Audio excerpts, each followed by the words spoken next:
Hello, everybody. Oh, dearest Lama Sumati. Welcome back. We're going to be discussing LAM 2, which is meditation. Well, we'll get into that. Let's get our mandala offering and our refuge taken care of. So make the mudra for the mandala offering, please.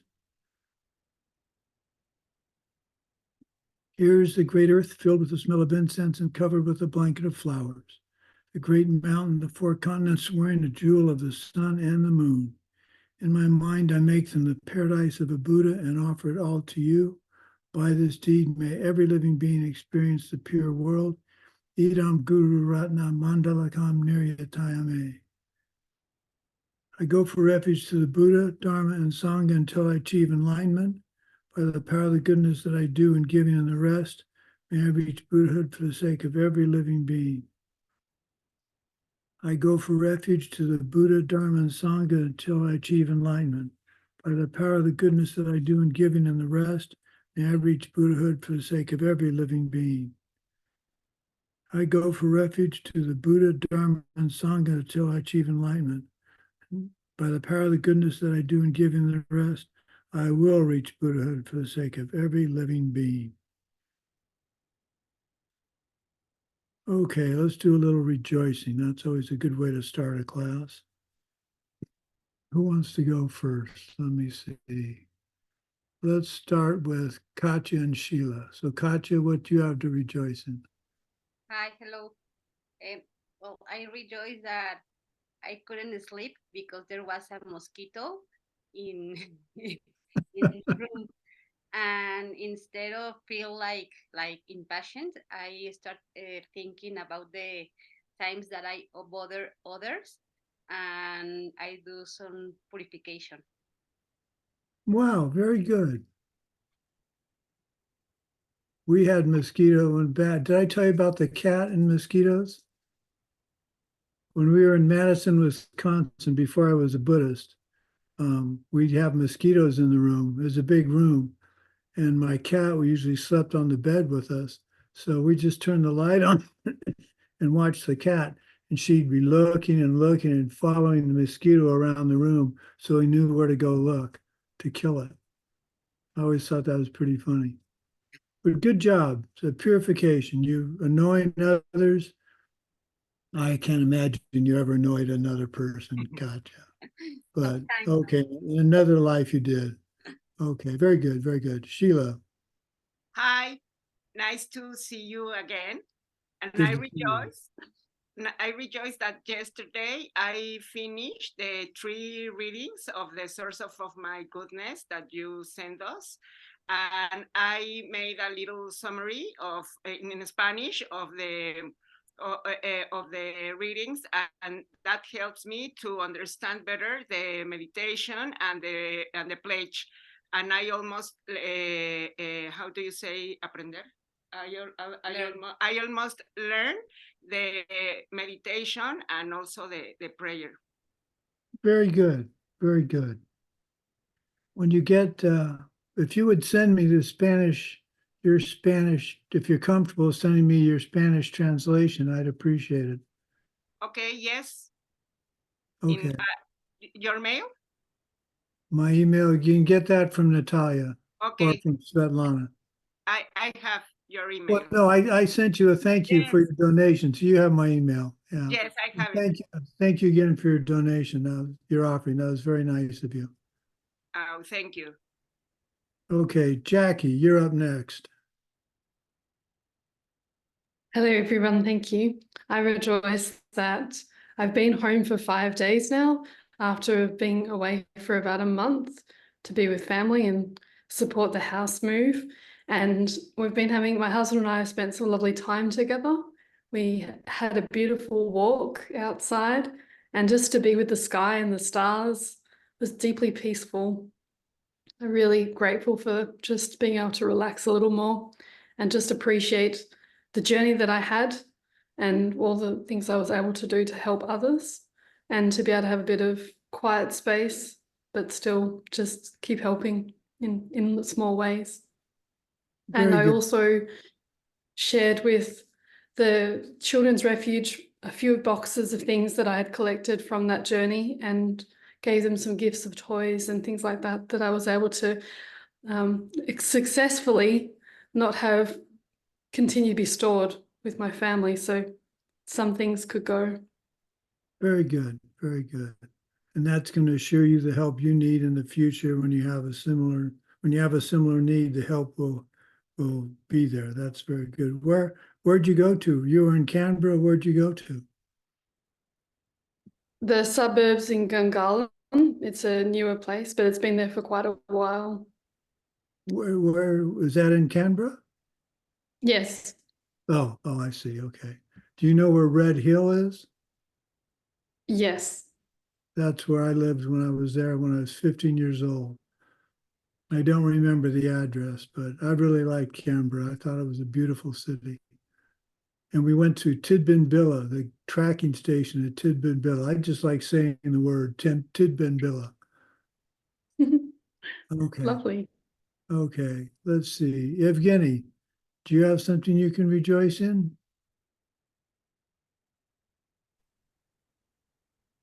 Lama Sumati, yes. Lama Sumati, yes. I would like to tell you two short stories. It relates to one subject. Okay. When my father wrote me that he needs to sit in a queue for 3 hours, I asked Medicine Buddha to help me, and just in an hour he is coming to home. And when a dog had an epilepsy strike, I asked Medicine Buddha to help and to stop it, and it stopped. And I'm very happy about these two incredible stories. Well, that's very interesting. Of course, you know that asking Medicine Buddha right then may or may not have would cause the dog to feel better, or your dad. It could have ripened that quickly, but it's also, either way, you're setting seeds in the future to be able to call on Medicine Buddha to help you. And that's very good. Really very, very thoughtful of you to do that. Okay, who's next? Allah, do you have something you can rejoice in?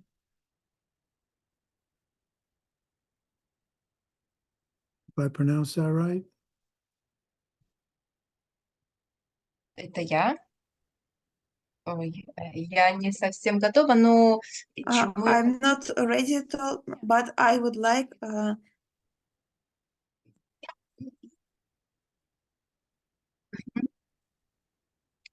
Ну, во-первых, я first of all, I'm recording this class, and then I'm just living and nothing hurts, and I intend to create a pure world where everyone is happy. That is my intention, and I'm planting good seeds. For the last 24 hours, I'm planting good seeds by my thoughts. That's it for this moment, and I think Okay. it's a lot. Okay, well, you're doing a tremendous service by recording this. That's going to mean you'll get the teachings you need in the future. So very good.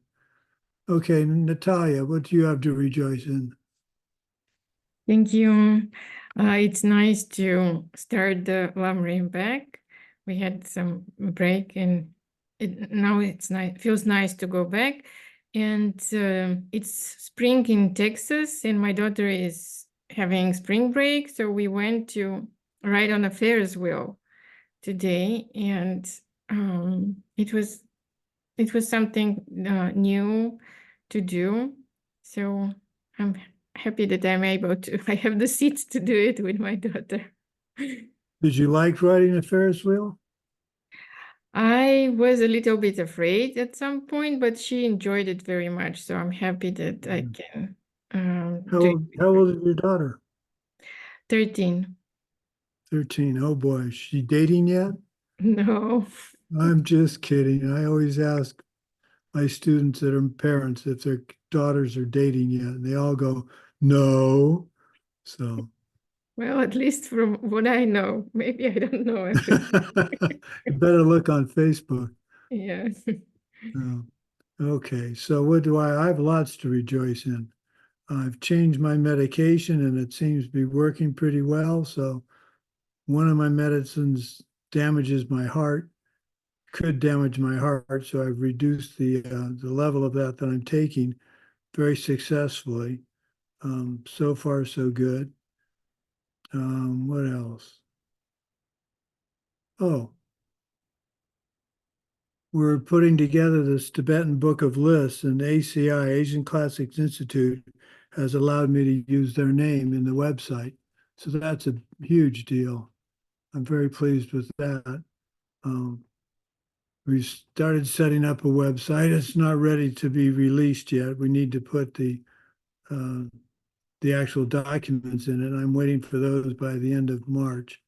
I'm hoping they'll get them to me a week from this coming Thursday, because that's my 48th wedding anniversary and would be quite an auspicious day to launch the website, but we'll see. The other thing that happened was this weekend, I got the page proofs for my latest book, and I was going through them and was quite disappointed with the resolution of the photographs and drawings that I'd sent for the book. The photographs actually looked really good, but the line drawings were very muddy and fuzzy. And that was quite upsetting. I didn't get mad, but it was quite upsetting because I'd spent a lot of time on the drawings. And it turned out they had sent me a low resolution copy of the manuscript. So the editor, who answered my emails on a Saturday, said he would, when he got to the office on Monday, he would send me the higher resolution image. And 20 minutes later, he sent it to me anyway, which I really appreciated because that took a lot of pressure off of me if I needed to redo all the photographs. But the interesting thing was I found a major mistake in the manuscript as I was going through proofreading it. And we're now wrestling with getting those changes made before it's published. Revolves around a missed acronym that I misidentified. And the interesting thing is the command historian for the Army, who knows much more than I do about this, didn't catch the mistake either. So in one sense, I feel justified that I can accept that I made the mistake. In another sense, I'm upset that it almost got published that way. So I'm just rejoicing I didn't get mad at anybody. I said it took it on my being careless in the past to having this careless stuff in the present. And by not getting mad and redoubling my efforts not to be careless, I hopefully won't have this kind of problem in the future. Okay, is that everybody, I think? Me, Natai, Allah, Evgeny, yep, that's everybody. Oh, except for read.ai meeting notes, but I think that's a computer. Okay, so what are we doing? In January of 2011, so the first class course we took, Lam Rim 1, was taught in November of 2010. Then I went into retreat with my lovely wife and many other people, and Geshe kept teaching. So in January, I believe it was January of 2011, he began to teach a meditation course. So that's what we're going to do next. He had 31 lectures. And I'm going to try and do my best to get through those lectures before he starts teaching in April. So the frustrating thing for me is the person who labeled the tapes that I have downloaded for me to make my teaching notes. The titles they gave it are very confusing. So it's taken a lot of time to deconvolute which teaching's which. But again, I realize that's coming from my being less than clear in the past. It's ripening now as this being very unclear. And I hope when I put it up on a TV screen, it's very clear. So anybody downloading from the TV screen won't have to do anything. They'll just have to download. So what he did in January of 2011 was he took a week, 10 days, and did a meditation class where they met at a resort, a retreat center, and they'd have 3 or 4 classes, 2 classes a day, and then they'd do short meditations in between. So it's kind of an intense early meditation retreat. So we're going to go through as much of that as we can. And there'll be a lot of short meditations, 5, 10, maybe at the most 15 or 20 minutes long. So the simple ones, the short ones, you should be able to do without moving at all. So, okay, so we're going to get into launching this class. The first class, the goal for this meditation, for the goal for this whole week is to be able to keep your mind on one thing, one subject when you meditate. It seems easy, but for those of you that have tried to meditate and failed, you know how difficult it is to get your mind to stay focused on one object. But we're going to go through and see if we can't get that to happen better for most people. I have the trouble with my Parkinson's. I have real trouble focusing for very long on that without falling asleep. So I've got those issues to deal with. Karma ripening for that. So, okay. So get your poster out.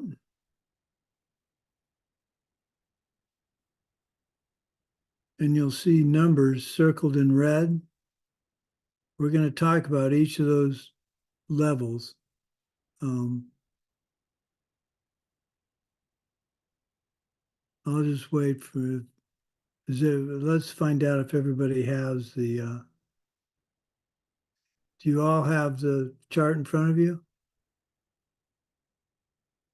I can't see everybody else. Let me change the view. Yes. Katya and I, we have it. Okay.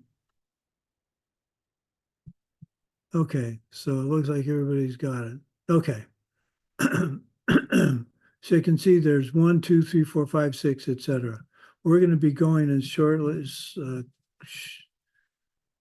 quickly, well, not quickly. We're going to go through each one and describe it. You have also 3 pages of chart notes, and there's a description there that is useful for backup reading on what's going on.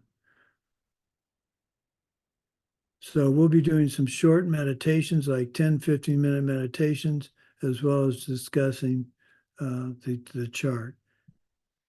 And then we'll get into some more detailed descriptions on working with emptiness. Okay, so where are we here? Today, the focus of our intention, the object of our meditation is our teacher's eyes. So you're going to be focusing on your teacher's eyes. Or if it's not your teacher, someone you consider to be important in your life and you greatly respect. At this level, your mind is like a mosquito. And that's funny you mentioned mosquitoes, Katya. On your skin and off your skin and on your skin and off your skin, or a fly. The black flies in Australia, in my experience, they land on you and they crawl all over. They don't fly away, they just crawl all over you. But I tell you the story about the black flies in Australia? Oh, this is a keeper. So the house my parents rented when we were in Australia, didn't have any screens. Now, why houses in Australia don't have screens, I have no idea. But my brother left the window open to his bedroom, and we were alone. We were 15, 14 years old, so we could be left alone in the house safely. Well, we were doing something, and when I walked into the kitchen, it was covered. The counters were literally covered in black flies. So knowing my mom would flip out and knowing it was our mistake for leaving the windows open, I got out a vacuum cleaner and I vacuumed up all the flies. As you might imagine, the flies weren't very happy with that. And I could hear them buzzing through the wall of the vacuum cleaner. But we vacuumed them all up and then I guess they suffocated. This is back before I was a Buddhist. So I've got that to deal with. But I'll never forget walking into that kitchen and seeing it just covered. the counters, the dishes, everything covered in black fly. So that's my black fly story for what it's worth. I don't know why I tell these stories. I think they're fun. So that's why I tell them. Okay. Now, do you all know what a tinker toy is? You ever heard of a tinker toy? A tinker toy was a toy that was in, let's see, I can share a screen, can't I? It just occurred to me that if I go to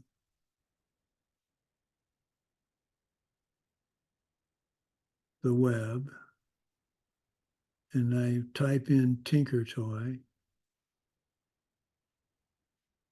I don't know why I didn't think of this earlier. Tinker toy.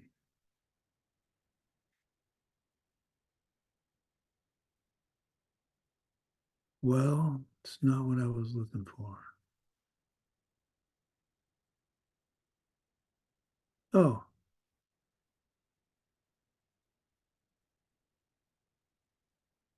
Okay. Bear with me here for a minute. I'm going to share screen. I'm going to go to screen 1.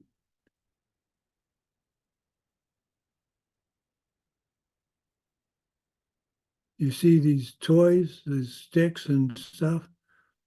Those are called tinker toys. And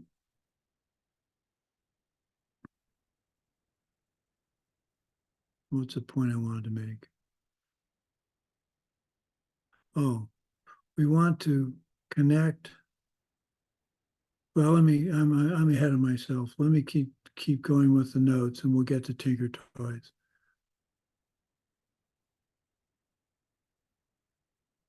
So your mind, well, let's talk about it now. Can you see my cursor? Okay. The round object has something sticking out of it. What we want is a single connection to your mind to your object. So the stick represents a connection to the circle, which is your mind. We want to have a single object attached to your mind, not many, because if you have many, you're distracted. So you're trying to get one connection. So that, for some reason, is Geshe remembered in his youth. I remember playing with them. Anyway, so that's the visual. You want one connection to your mind, not many branching out. So where would there be one of a tinker toy? No, there's none here that's just connected to one thing. Okay, well, enough of the screen sharing.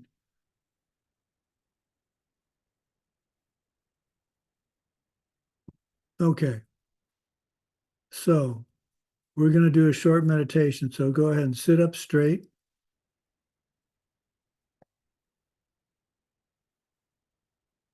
Close your eyes or whatever, however you hold your eyes. This is a short preliminaries.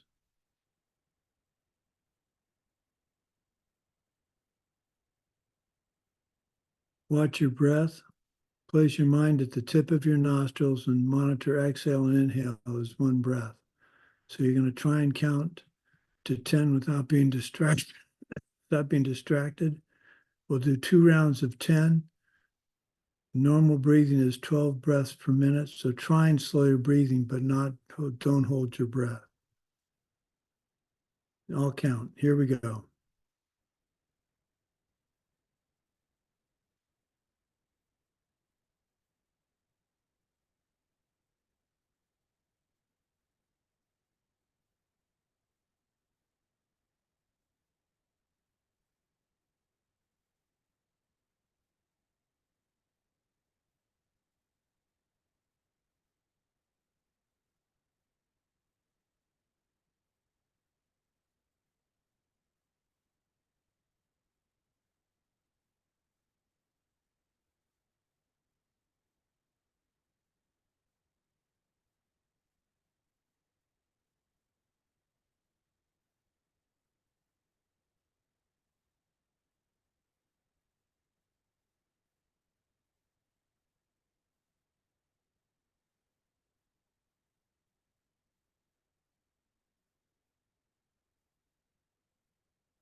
Now see your Lama in front of you, knee to knee, as if assuming you're sitting on the floor. They're knee to you. Feel their warmth.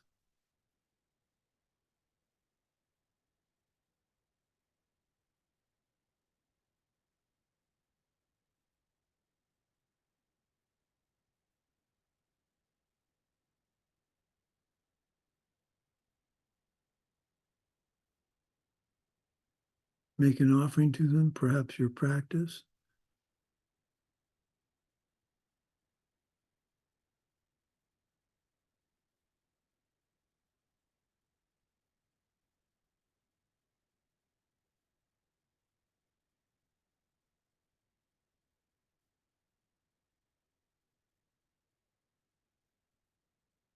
Now think of something wrong you did, confess it.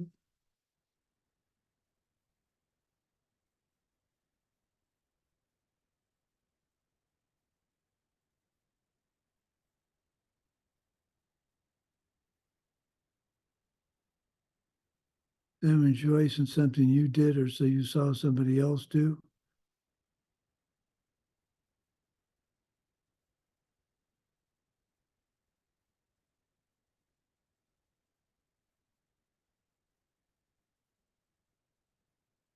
Then picture the future you.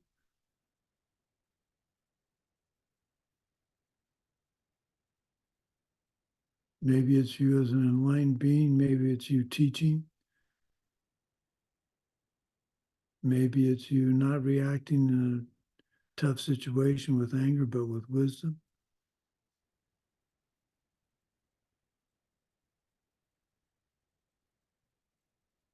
Then ask the teachers to stay.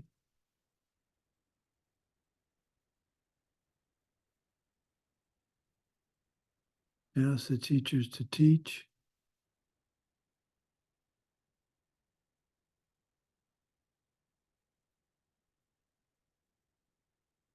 Then go ahead and open your eyes.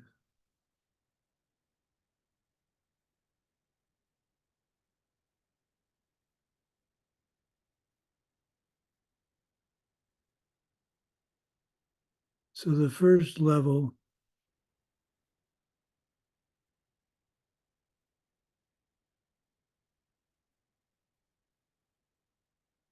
is getting your mind, setting your mind on the object. The second level is keeping the mind on the object with brief continuity. We went through these the first LAM REM, so we're kind of reviewing it.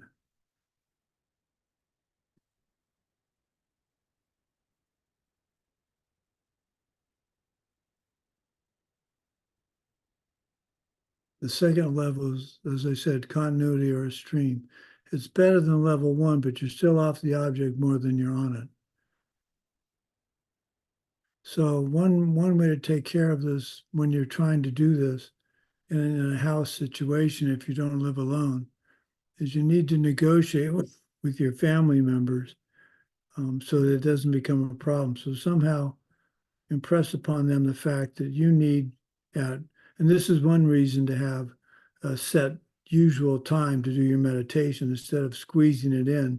Say, okay, 6 in the morning, I'm going to meditate for my 15 or 20 or however long, instead of saying, well, today I'll meditate at 5 after dinner, or tomorrow I'll meditate just before lunch.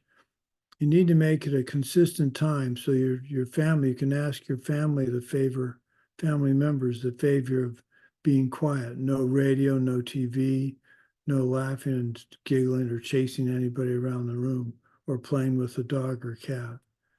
So it's very important that you work with them, but you have to negotiate with them. You can't just tell them. If you want to get the seeds for having quiet meditation time, you need to do something that helps them as well, because they're doing you a favor. So we're going to learn 9 levels, 6 powers, and 4 states of meditation, of play, so to speak, to learn over the next week. And the text pages, chart 1, 2, and 3, discuss this in greater detail. So I urge you to read that, and then we'll discuss it later in class next week.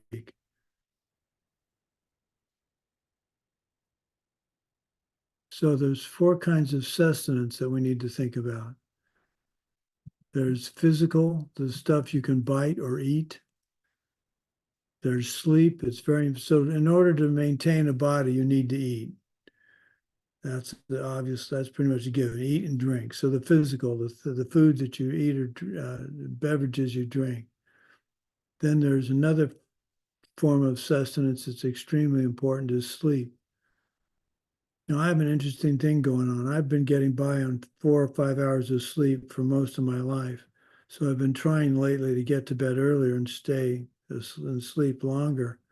But I wake up, if I go to bed at 11, I'll wake up at 4 ready to get on with my day. So I'm trying to break that habit, but I've got it now. So I apparently am functioning pretty well on 4 hours of sleep. Every once in a while, I can sleep for 8 hours, and that's just heaven. But I like to get my work done, and so 4 hours of sleep gives me 4 more hours to do what I work on my projects. But that apparently is bad for my brain. So, according to my wife, so I'm trying to go to bed earlier. So there's physical, the food you can bite or drink. There's sleep. That's another sustenance. Hope for the future, looking forward. Geshe talks about water and a horse or a man in the desert when he sees a water hole that he needs to get to in order to survive. He'll make it there no matter what. So that's the hope for the future. You see the water hole, you know it's going to take care of your thirst, so you do your best to get there. We look forward in the future. We want to become enlightened in this lifetime, so we have that goal to achieve, and that's our hope for the future. The last one, as sustenance, is uninterrupted focus, and perhaps this is the most important. That's focusing, concentrating, for instance, on a piece of beautiful music. Being able to focus your mind on that is a form of sustenance. So we want to take that particular sustenance and use it to focus on emptiness and get our direct perception of emptiness achieved. So I said this is going to be a lot of short meditation. So we're going to go through another short meditation now. We won't go through the preliminaries because we just did. So get comfortable.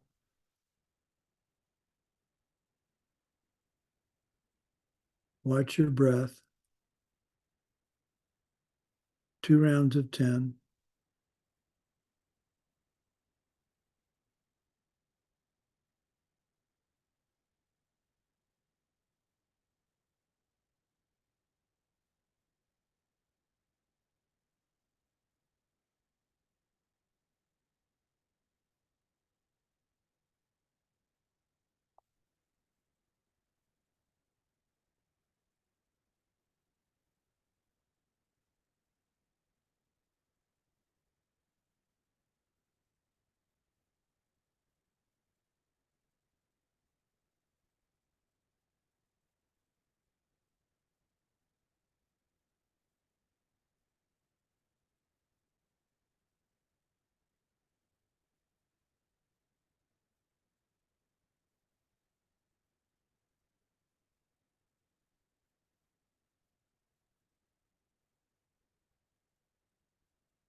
Okay. So picture a sun-filled room on the side of a mountain near the top. There is light streaming through the windows.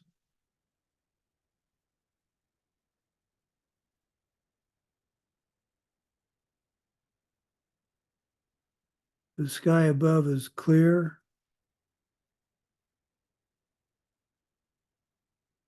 Beautiful deep blue.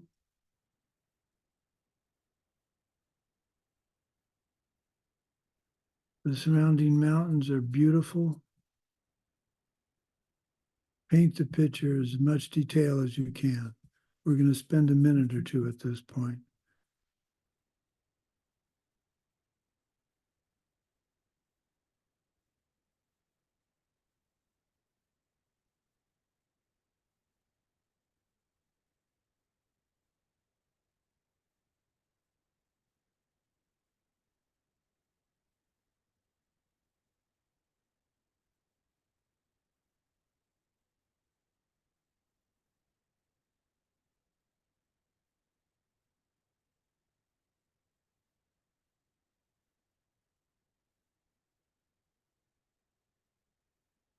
Your heart teacher is with you. Picture them facing you. They're not a photograph. They're alive. You feel their warmth. You can see their eyes blinking. You can hear their slow breathing.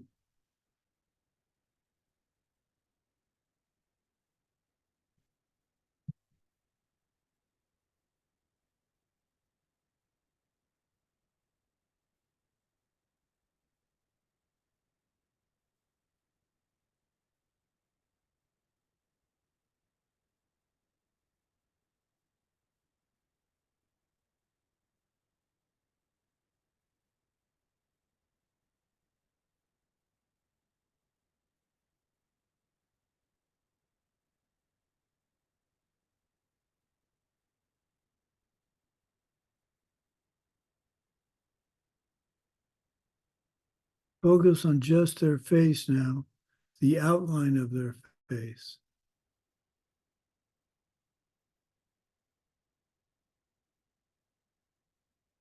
Just their face. Forget the room, forget the sunlight. Just focus on their face, the details of their face.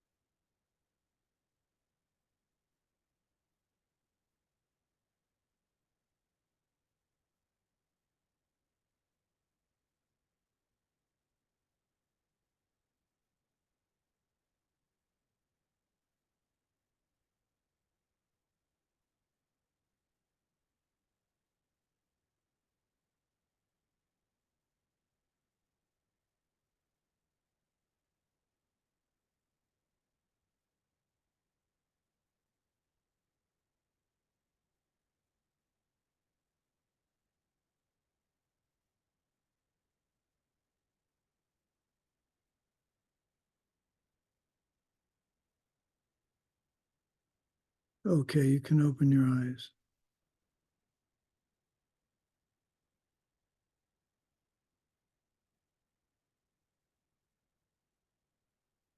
So, this is a good meditation. If you're just starting meditation or you're coming back to it, this is a good short meditation to establish that you can hold on to an object.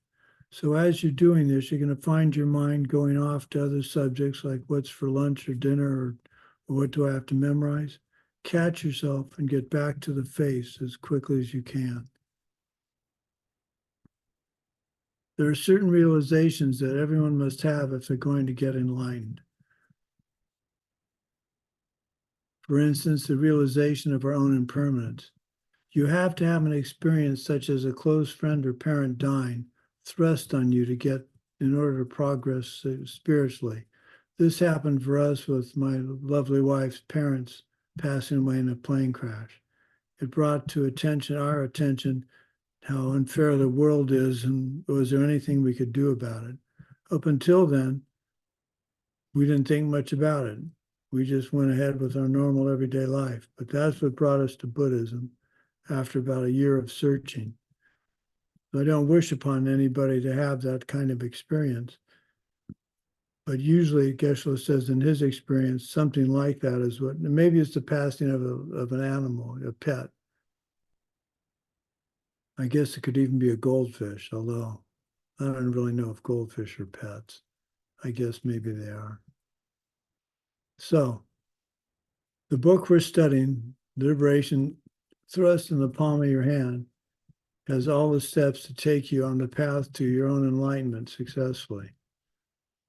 So Geshe compares this, and I know we're repeating the first course, but that's the way it goes in most of Geshe's teaching. He compares the book and the steps on the path to preparing a piece of wood to stain. If you don't sand it properly, you skip that step or do it carelessly. When you apply the stain, it won't stain evenly because you skipped a necessary step. Likewise, on the path, we can't skip to the parts we really want and not do the parts we don't want. So Geshe made an exception. Instead of starting at the beginning of the book, he went to the very end so that he could teach us the practice of meditation and have us focus on developing that and meditate on the various subjects of the LAM. So why would we want to why study meditation first? It's because meditation is the tool to develop in order to fully understand emptiness. And as we go through the remainder of the LAM, we'll use it to better understand and reach an approach to this. So when we get to the last chapters and study emptiness again, we'll be very well prepared and hopefully have some good meditations. So the first thing we have to learn in the LAM is the concept of dependent origination. And in English, there's a difficulty with that because we say independence, and it sounds like we're saying the word independent when we're talking about independence. So I'll try and be clear. Here we're talking about dependent origination. Everything in the world has something that made it happen. It has a cause, period. Everything. The gotcha is the thing that isn't there, the thing that emptiness is empty of. And what is it empty of? It's empty of the self-existent things. So when we talk about emptiness, we use the comparison Geshe talks about, and what happened to him once is at a large dinner party, and you tell everybody you'll pay for the meal. You enjoy a nice meal, you tell everybody to get dessert, have wine or whatever back in the day. The waiter brings you the check, and you look at it, and you're glad you brought your new American Express credit card. You reach into your pocket, pull out your wallet, open it to the credit card section, and it's not there. Where the card should be empty. So that's what we're talking about, something that isn't there. It's empty of a self-existent thing which does not exist, no matter how we may think it's my karma, but it's your karma, so nothing is self-existent.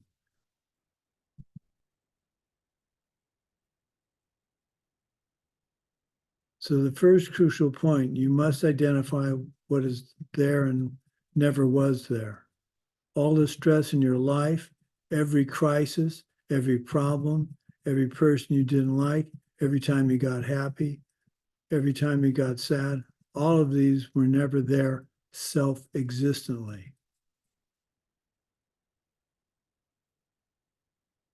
I am here teaching. It's real. You can see me. I can disappear. I can come back, but you can hear me. But it's wrong.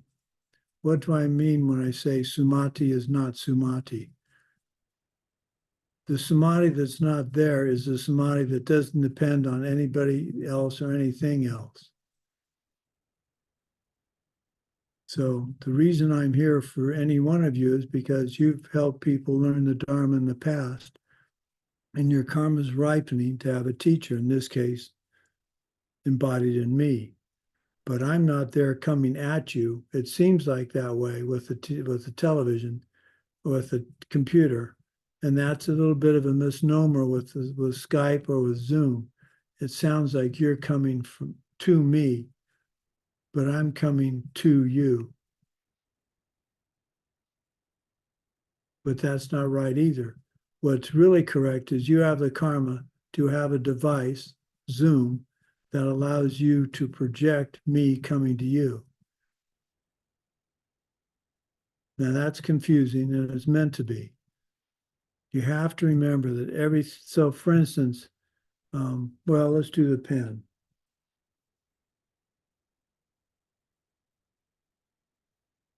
I think I pulled this trick on you guys before, but maybe not. So we'll try it. So what is this? Can you see this? That's a pen, right? Looks like a pen. Now, to you and I, it's a pen, but and it's metal, so a baby probably wouldn't, I don't know what a baby would do with it, but a dog would probably not chew on this very hard. So what would he think it is? That's a good, let's not, well, no, I like to use this. So, but the point is, we call this a pen, and we assume because it's cylindrical and has a point to it that it's a pen, but it's really a pointer. So what we assumed was a pen because it looks like a pen, and we think if this pen was coming from the object to me, it would be a pen. It would be clearly a pen, or it would be clearly a pointer. But since it's coming from me and I'm projecting it onto the pen, that can change what this actually is. So a dog seeing this would, if it's self-existent and the object was what it was coming from it, then the dog would see this as a pen and wouldn't pick it up to chew. But it doesn't. The dog does pick it up to chew. So that means what he or she is perceiving as a pen, perceiving as this object as a chew tool instead of a pen, is coming from them. So the fact that I'm seeing it as a pen is coming from me. The fact that I saw it as a pointer, it means I was trying to trick you guys. So that was coming from me also. Now, this is something to think about, and I've struggled with this particular thought for many years. So I'm going to try and explain it to you now, I hope clearly.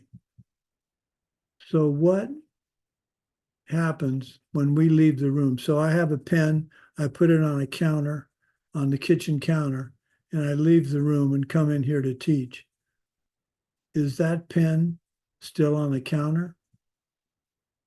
Well, what pen am I talking about? If I think it's still on the counter, I'm thinking it's self-existent because I'm not there to project it. Now, can I project something in that room without being in there? That's another question. But the pen I'm thinking is there by itself isn't. It's not self-existently there. So think about the car. I have a car, and I drove our car. Well, I'm not supposed to drive anymore, but I do a little bit. I drove the car and parked it. So as far as I know, I have no reason to think it's not there. But what car is there now? The car, the only car that is there now is the car I'm thinking about being there. Is it there? I go walk out to see it, and my karma ripens, I hope, for it to be there. But is it actually there now for me? It is here, but it's not out there physically because I can't see it. Now, my wife could see it, and for her, she would say the car's in the garage or in the carport. But you see, the point I'm trying to make is we need to be careful to not, we slip constantly into the self-existence of things by thinking the car is there right now. What car? If I'm projecting it, I need to be able to see it, to have it be there. So it's a mental image until I actually get to the carport and I have the karma ripen to see it. But it's my karma ripening to see it. It's not it ripening for me to see in the other directions. It's very important. It's coming from my mind outwards, period. End of discussion. That's how it works. So when you catch yourself saying, well, Sumati, the pen's on the counter. Sure it is. Of course, you left it there. What pen is on the counter? If I think the pen is on the counter, I'm thinking it's self-existent. It's not depending on my presence to be there, my mind projecting it. Now, I haven't figured out whether I can project through this wall and make the pen be there. I haven't worked with that. But I finally figured out that I need to ask the question, what pen, instead of just assuming the pen's there. So I share that with you as something to think about. But as I said earlier, everything in your life, the stress, the crisis, the Ukraine, the Somalia, Yemen, the trouble at the border with Mexico, the starving people across the world, the floods in California, all those things are coming from me. So we could get depressed about it. Why am I seeing the war in the Ukraine or the problems in the Red Sea or the floods in California? It's because of things I've done in the past that caused people discomfort and terror and danger. So if I don't want that to happen now, I've got to make sure I'm not doing it to other people or to other objects. It seems trivial, and if a friend said, well, what are you doing about the Ukraine? And you say, oh, I'm meditating. I'm trying not to harm other animals and trying to make everybody happy and get along. They'd look at you and go, well, that's not doing anything for the problem. We need to send troops there and kill the enemy. Well, that may look like it's working now, but it's setting the seeds for the destruction in the future. So what can we do? And that's where each person has to think where in their life, in their past lives, they've done something to cause discord and divisiveness and anger and fighting. And when they can figure out when they did that or what they need to do to antidote it, in my case, I need to not get angry even at myself. I need to not get mad at other people. I need to make sure I'm trying to help people come together. I need to be generous. It's the 6 perfections. It's everything we're studying as a bodhisattva. Okay. So let's go back. We're going to keep doing these small, quick meditations just to try and get a routine down. This is what they were doing during the 3-year retreat, during the Prescott retreat, but they went home and did some meditations before they came back. Okay, so go back to your breath. So get ready and close your eyes, get comfortable, close your eyes, go back to your breath, and we'll again do 2 cycles of 10 breaths.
Okay.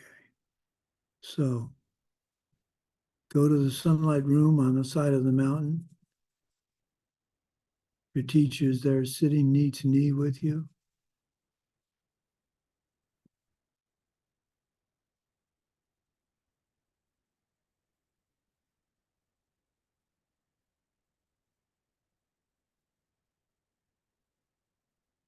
Feel their warmth. Listen to their breathing.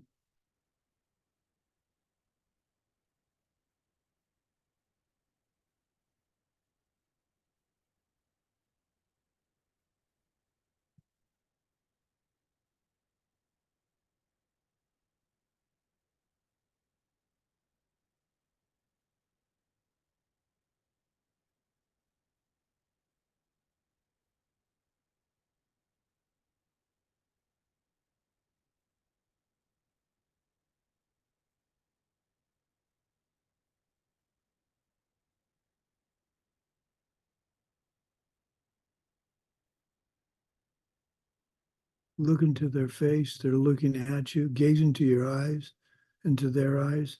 There's nothing else in the world to worry about.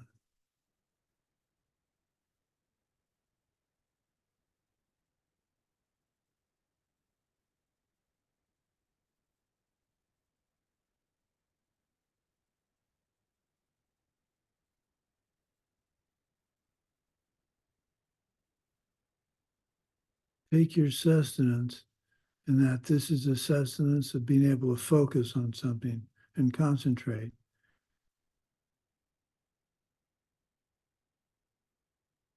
You feel a sort of comfort that you can stay on the object, even if it's for a short period of time.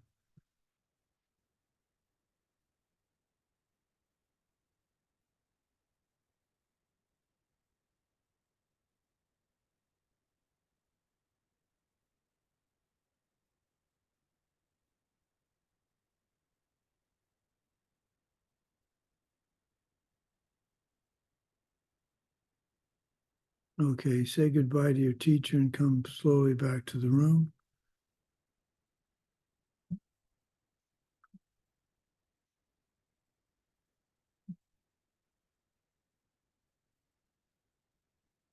Okay. So,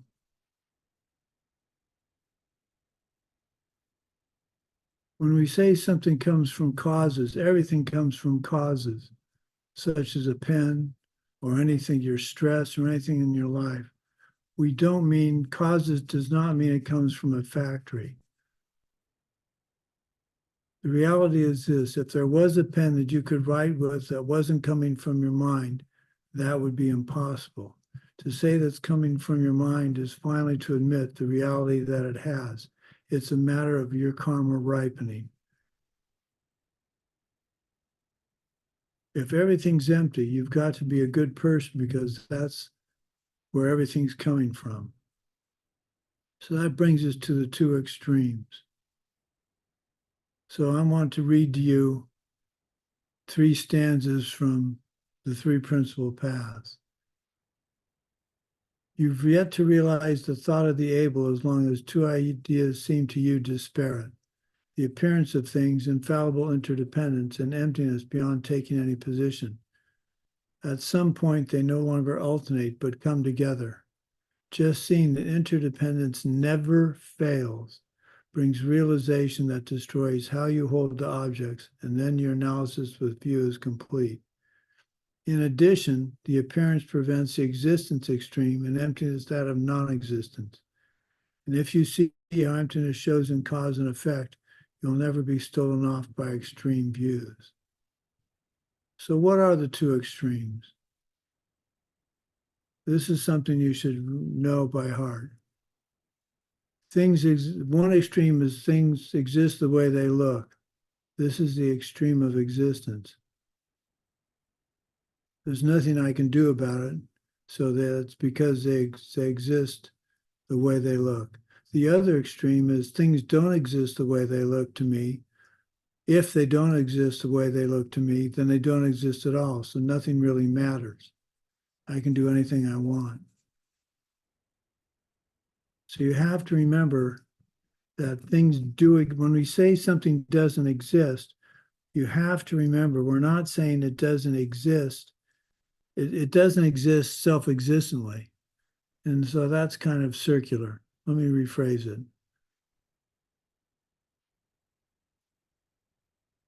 When you say something doesn't exist, if I'm just saying that to you, I need to make sure to complete the thought by saying things don't exist the way we think they do. They do exist. They exist because of my karma. They don't exist by themselves without a cause. So when in the Heart Sutra, when you say there is no eyes, no nose, no ear, no, etc., we're not saying they aren't there. We're saying they're there, but they depend on my karma. They're not self-existent. So whenever you get confused with that, finish the sentence. Things are not there self-existently. Then it'll make more sense and keep you from falling into one of the two extremes.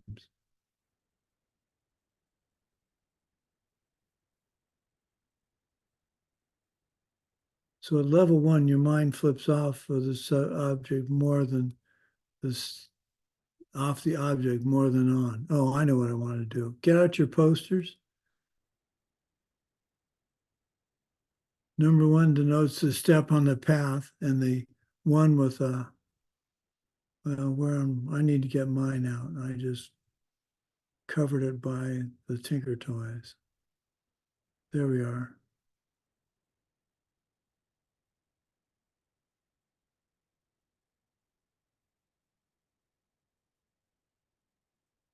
In his left hand, the monk has, you see the monk there, in his left hand he has a hook and a chain, and he uses that to control the elephant, which we'll talk about in a minute.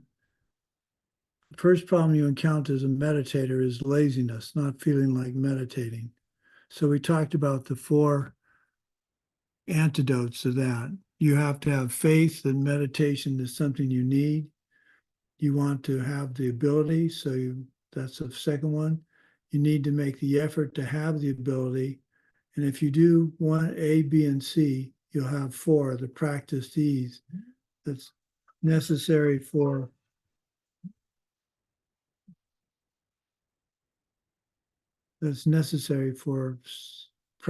developing a successful meditation practice.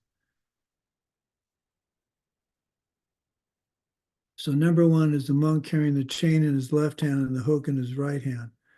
He uses the chain and the hook to bring the mind back to the object. Number 3 is watchfulness, setting aside a portion of your mind to watch the rest of your mind as you meditate. I have trouble with that.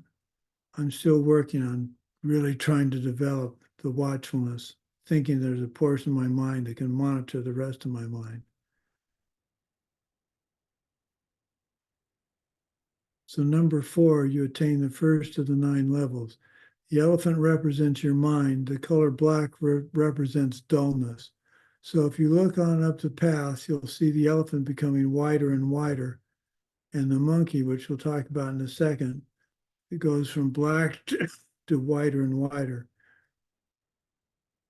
And this represents the fact that you're dispelling your tendency for dullness in the elephant and agitation in the monkey, because there's a constant battle between dullness and agitation. My medication makes me tend to fall asleep. I fall asleep sitting here on my computer working sometimes. Now, one could argue it's the fact that I get 5 hours of sleep a night. I don't believe, I've been doing that for so long, I don't believe that's it. I know the medication can cause me to be very drowsy, and I can fall asleep real easily, which is great when I want to fall asleep at night. But when I'm trying to work on my computer or doing something with other people, it's a kind of bad form to fall asleep in the middle of a conversation. My wife has actually taken a habit of sitting next to me. And if I start to fall asleep when I'm in a crowd of other people, she'll give me a nudge to make sure I stay awake. So I don't have much choice. I can't very well not take the medication. I am trying to get more sleep, and maybe that will solve my problem. So the elephant represents your mind. The color black represents dullness. The monkey represents agitation, agitation toward a desirable object, and the fact that there's a constant battle between dullness and agitation. Number 7, they're supposed to be flames, tongues of flames. They represent the intensity of the power that you need to assert to stay on your object.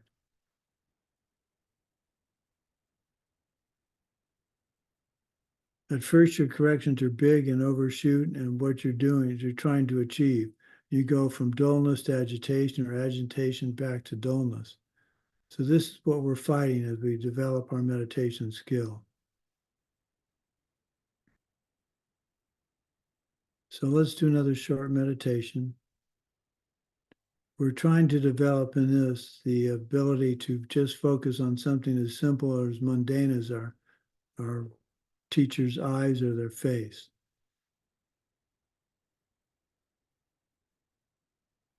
So go ahead and watch your breath. 2 rounds of 10.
Now picture a sun-filled room on a cabin on the side of a mountain near the top of the mountain.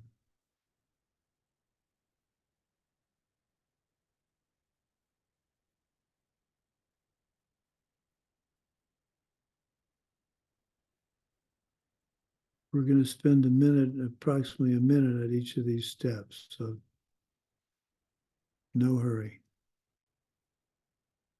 The sky above, you see a window, you can look out to see the sky. It's beautiful blue in color. The surrounding mountains are beautiful green forests.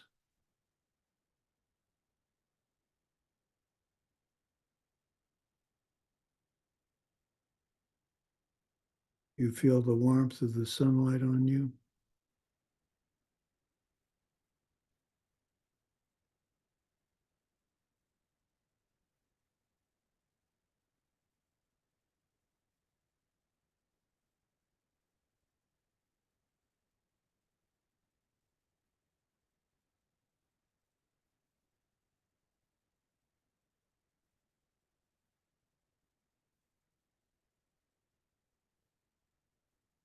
Your heart teacher is with you. You picture them facing you.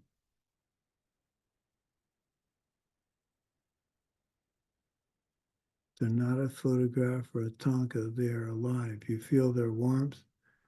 You see their eyes blinking and their slow breathing.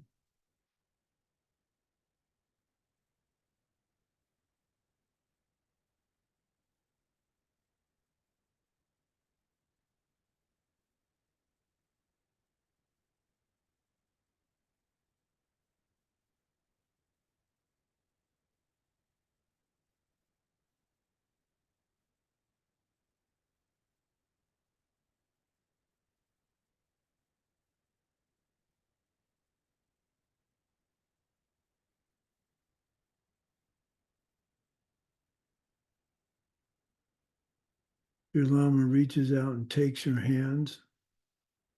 In your lap, you're holding their hands.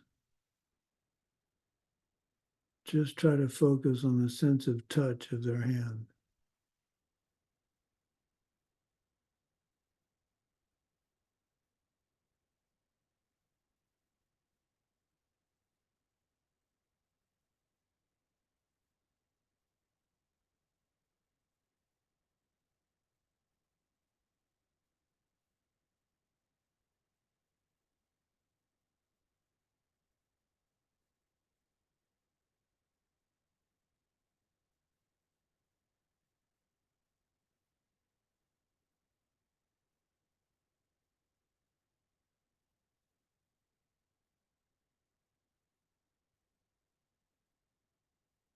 Now, for the next couple of minutes, notice the kinds of distractions you tend to have.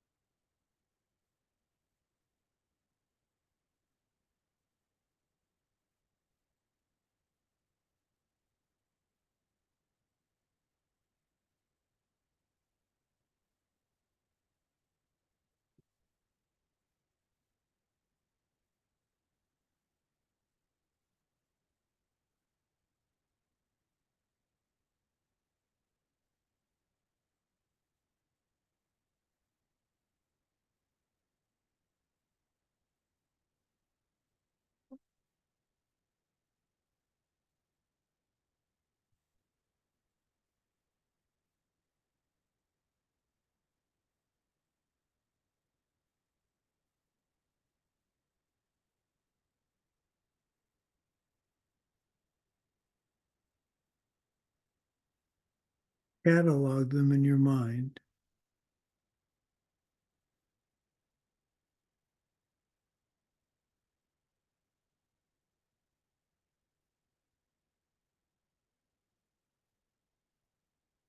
Now open your eyes and take a minute and write down what your distractions were, as many of them as you can remember. And it's not a bad thing. We're not saying you shouldn't have any distractions at this point. It's very helpful I found it very helpful to keep a log, a journal, after you meditate. The only trouble with doing that is sometimes you spend more time thinking what you're going to put in the journal than you do trying to focus on your object. So there's a delicate balance there.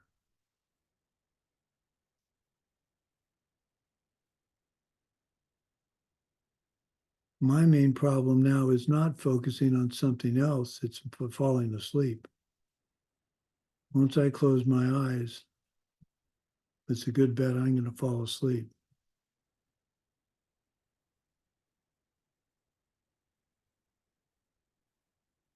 We're a little worried about that as a neurological condition.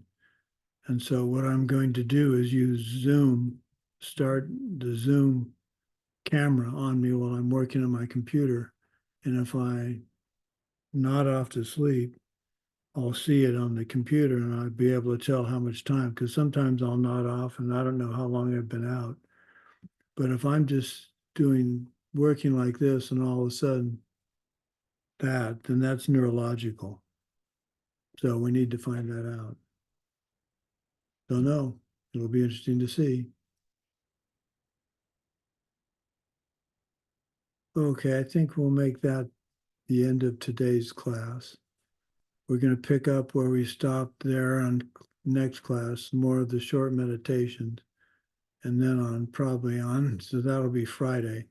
And following Tuesday, we'll start doing a little more lecture on the various stages of meditation and what we're trying to focus our mind on, which is the idea of emptiness. And Geshe goes into great detail about this subject, and it's pretty heavy sledding. So just be ready for thinking about it. And that's what we're, if it was easy, we would have all done it by now. So the fact that it's hard just makes it hard. But we're here to learn, we're here to succeed. So we will. Any questions? Oh, I know the other thing I wanted to mention. So we're only doing 5 minutes, 5 or 6 minute meditations.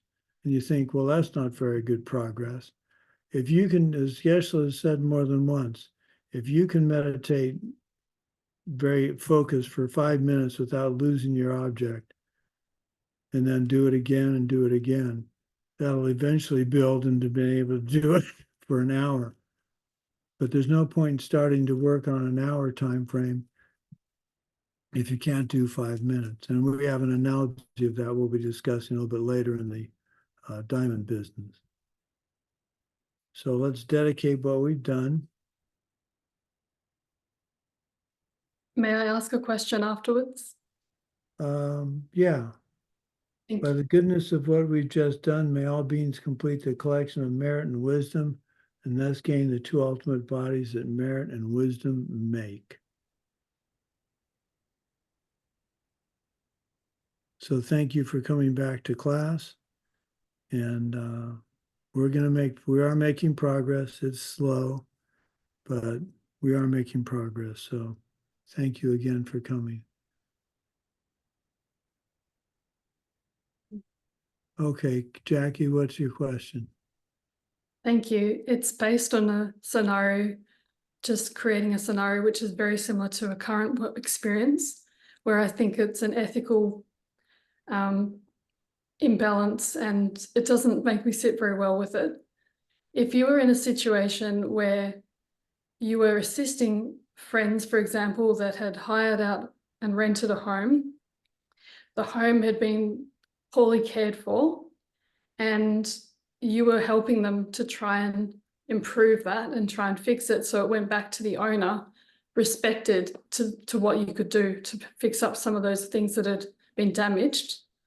And then your friends are saying to you that they just can't handle the stress anymore and they simply just want to just hand it back to the owner, when you've just recently organised to have blinds cleaned and they still need to be returned, and they say to you, just go and get in touch with the agent and tell the agent that they need to arrange with the blinds people to do that, to return them, when you feel that you still feel the obligation in your heart and the care to want to not just throw it on someone else, because I feel it's inconsiderate.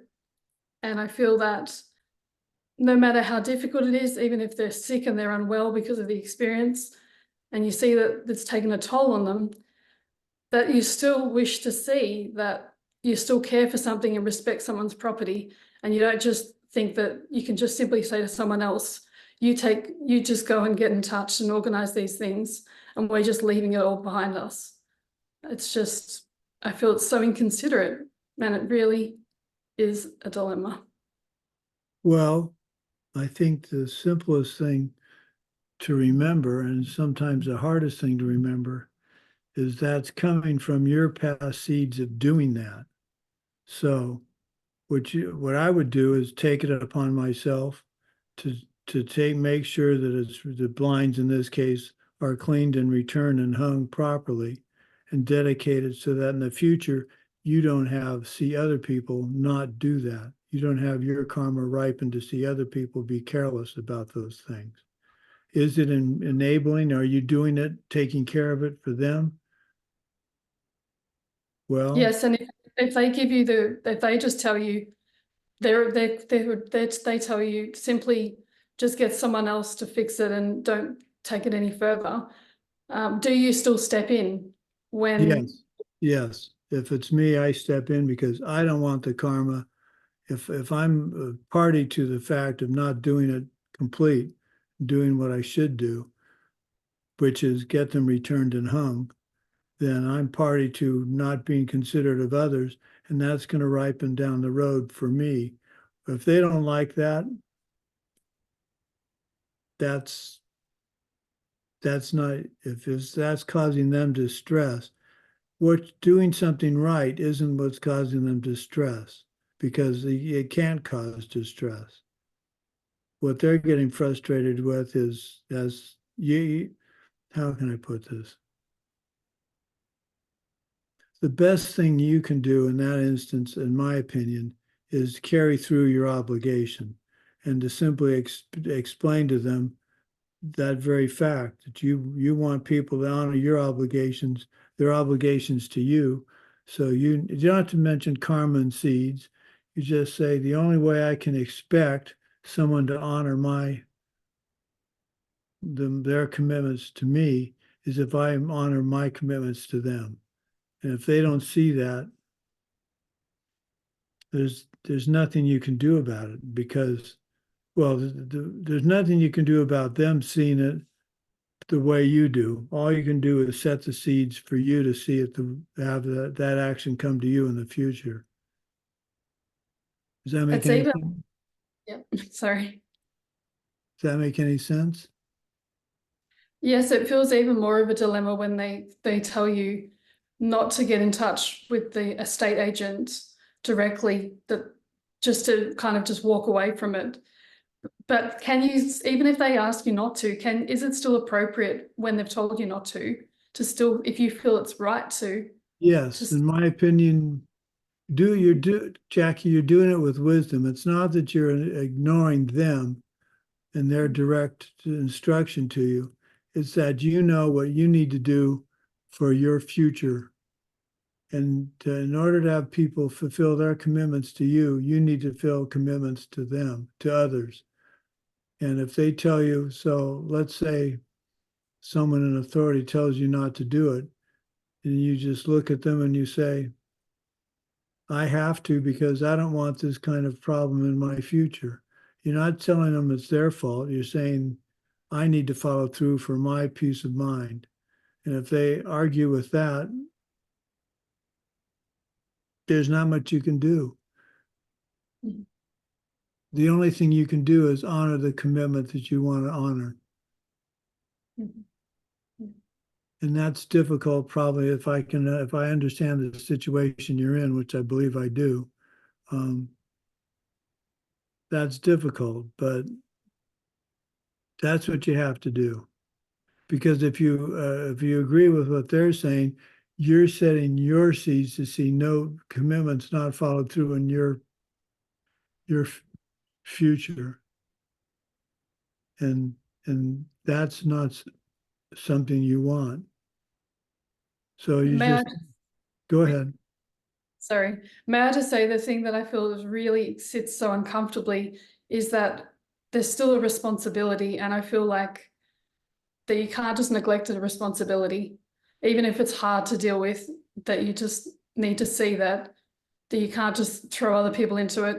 And it's unkind, and I always wish to just keep communication, but their thoughts were that if you communicate, you need things in writing. And I wanted so much in my heart to just be open and honest and share things rather than wait for things to happen, because it's the unknown that they've had to just wait for, when I was so much wishing to see that they could listen and be open to the idea of, let's just go and talk to them about this circumstance that's happened and see what we can do and what they're looking for to things to be fixed up, rather than just having to wait.